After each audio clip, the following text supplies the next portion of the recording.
This feast also was called the Feast of the Incarnation also.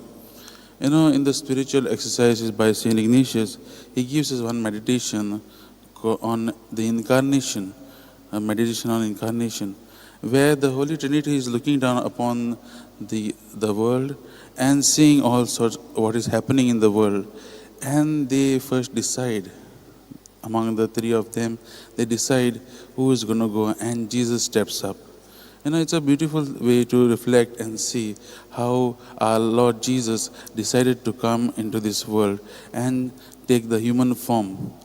As I was reflecting also, and I was preparing for this reflection, that time I also was thinking, how the angels must also felt, angels also must be like wondering, does God really wants to go and come into the human form in this world?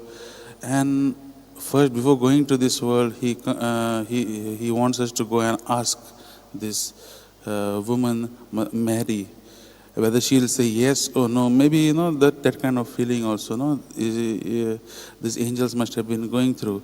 And we see Angel Gabriel is chosen to go and meet Mother Mary, and they also might be wondering whether she'll say yes or no. My dear friends, when Mother Mary said yes, how happy they must have felt, and that God, that human has accepted to receive God in her womb and bring Jesus to the world. It's a nice, beautiful feast for us to reflect on. This Feast of Annunciation, my dear friends, teaches a lot of things. We can take a lot of lessons from that. First of all, we'll take two things. The human beings are to make responsible use of the freedom that is bestowed by the God Almighty.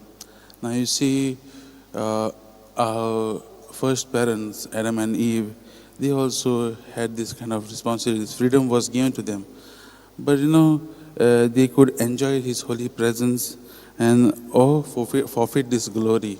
These two options were there, and they chose the one which is less important, and they lost their honor and glory.